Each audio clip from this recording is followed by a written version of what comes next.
Magandang araw sa inyong lahat. Ako si Binibining Pearl, ang guro ninyo sa Filipino. Ating tutuklasin ngayong araw ang buod ng mga sapnong 732 hanggang 1006 ng obra maestrang Ibong Adarna. Ang muling pagkikita. Inabutan na engkantadang lobo si Don Juan na duguan at lamog ang katawan.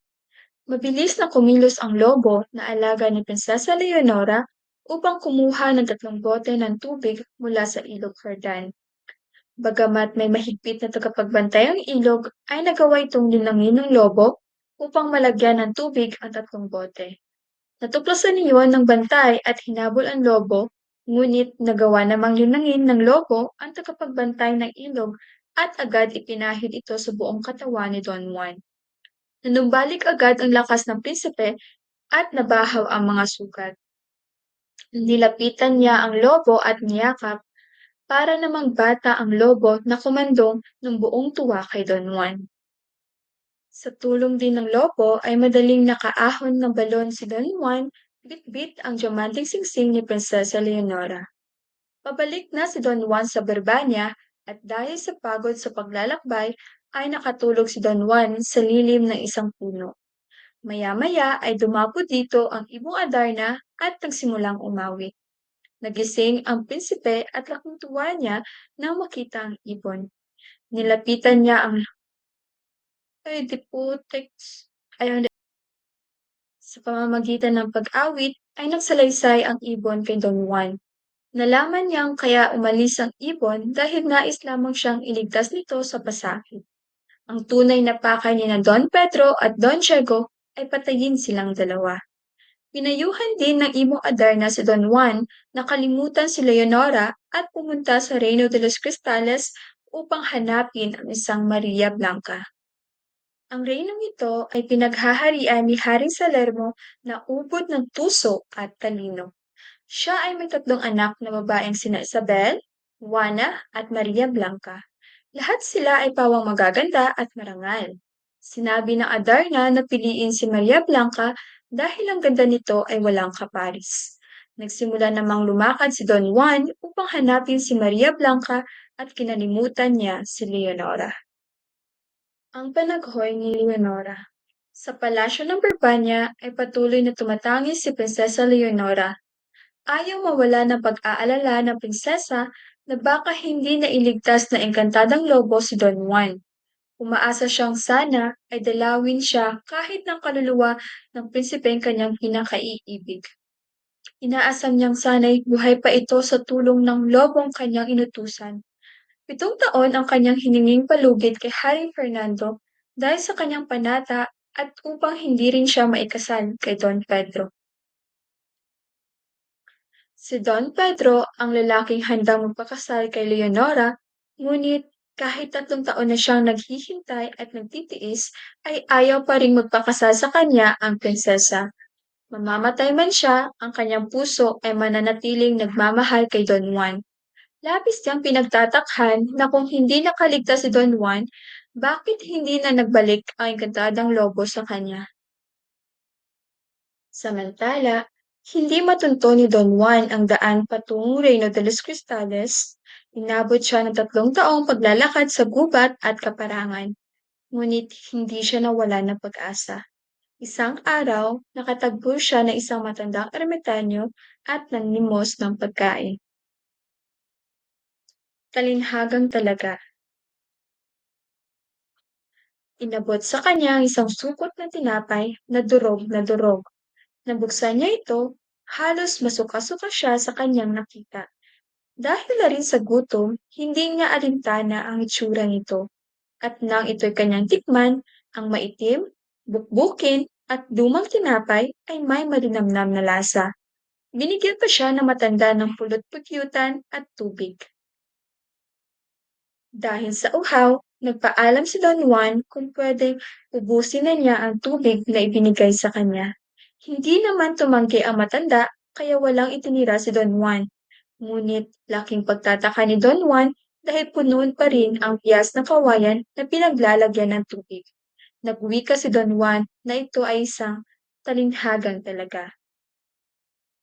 Itinuro ng matanda ang isang bahay ng isa pang ermitanyo na makatutulong kay Don Juan papuntang Reino de los Cristales. Nagbilin ang matanda na nasa ikapitong bundok ang bahay nito at kung siya ay tatanungin, ipakita lamang ang kapirasong baro at sabihin na ito ay galing sa matandang sugatin. Paghihintay ni Leonora. Samantala, sa kahariang Perpanya, patuloy pa ring umaasa si Leonora sa pagdating ni Don Juan. Araw-gabi siyang umiiyak dahil 3 taon na ang lumipas, ngunit hindi pa rin bumabalik ang kanyang hinihintay. Si Don Pedro naman ay naghihimutok sa tigas na puso ni Leonora dahil hindi pa rin ito tinatanggap ang inaalay niyang pag-ibig. Lalong naiinggit si Don Pedro kapag nakikita sina Don Diego at Doña Juana na magkasama. Ngunit anuman ang pilit ni Don Pedro ay hindi pa rin niya matinag si Leonora sa panatang hintayin si Don Juan. Ang paghahanap sa Reino de los Cristales. Inabot ng 5 buwan ang paglalakbay ni Don Juan sa pagpagtas ng 7 bundok hanggang matagpuan ang bahay ng ermitanyo. Nang makita ng ermitanyo si Don Juan, ito'y nagalit sapagkat nabulabog ang katahimikan nito. Agad namang ibinigay ni Don Juan ang kapirasong baro na galing sa matandang nagpalimos. Nanangis ang ermitanyo. Tinawag niya ang Panginoong Hesus at sinabing biyata't ipinadala ang piraso ng baro. Sinabi ni Don Juan ang kanyang sadya, hindi man sigurado ay nagbabasakali na matulungan siya ng ermitanyo. Pinatunog ng ermitanyo ang kampana upang tawagin ang mga hayop sa paligid. Tinanong nila, ngunit ni isa man ay walang nakakaalam. Panginoon naming mahal, wala kaming kaalaman sa hanap ng kaharian. Sagot ng mga hayop. Gayunpaman, tinuruan si Don Juan na pumunta sa ikapitong bundok at makikita ang kanyang nakakatandang kapatid. Ang magandang balita. Sumakay si Don Juan sa malaking ibon. Nang makarating ay agad siyang tinanong ng ikalawang ermitanyo kung ano ang kanyang pakay. At sumagot si Don Juan na walang iba kundi ang makarating sa Reino de los Cristales. Iniabot ni Don Juan ang kapirasong baro na ibinigay sa kanya ng unang ermitanyo. Nang makita ng ermitanyo ang kapirasong baro, ito ay kanyang hinagkan, buong suyong tinangisan at nagdasal sa Panginoon. Laking pagtataka ni Don Juan kung bakit ganoon na lamang ang kinilos ng ermitanyo. Tinawag ng ermitanyo ang kanyang mga ibong nasasakupan at maya-maya ay nagsadatingan ang mga ito. Tinanong niya kung sino ang nakakaalam o nakakita ng Reino de los Cristales, ngunit wala pa ring nakakita o napagawi sa renong ito sa dahilang napakalayo. Napansin naman ng ermitanyo na may isang ibon pa ang nawawala na nais niyang tanungin. Pagkaraan ng ilang sandali ay dumating ang higanting agila na pagod na pagod. Humingi ng paumanhin ang agila sapagkat hindi niya narinig ang tunog ng kampana dahil galing ito sa malayong lupain, ang lupain ng Reino de los Cristales. Ikinuwento ng agila kung gaano karikit ang kahariang nais marating ni Don Juan. Sa pagkarinig, ngumiti ang ermitanyo at si Don Juan. Inutusan ng ermitanyo ang agila na dalhin si Don Juan sa Reino de los Cristales. Pagsapit sa Reino de los Cristales.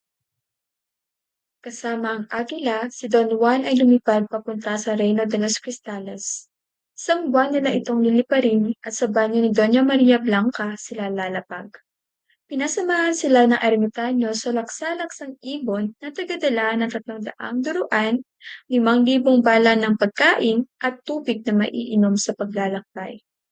Lumipad ng napakataas ang agila at tumambad sa paningin ni Don Juan ang napakalawak na langit at dagat na kanilang lalakbayin.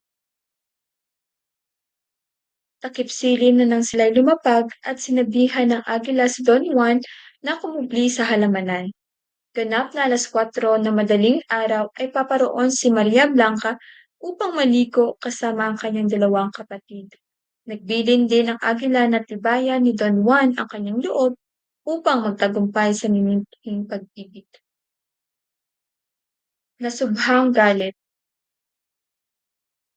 Napatunayan ni Don Juan ang sinasabi ng agila na ang tatlong magkakapatid ay himala ang kagandahan, lalong-lalo na si Maria Blanca. Agad na nabihag ang puso ng prinsipe, nag-alis ng damit si Maria Blanca at lalo namang nahumaling si Don Juan. Lumusong sa tubig ang prinsesa upang maligo. Kinuha ni Don Juan ang damit nito at pinaghahalikan. Nabigla ang prinsesa na matuklasang nawawala ang kanyang damit. Nagbanta si Maria Blanca na papatayin niya ang sinumang pangahas na gumawa nito. At dito nagtatapos ang ating pagtalakay. Maraming salamat sa pakikinig.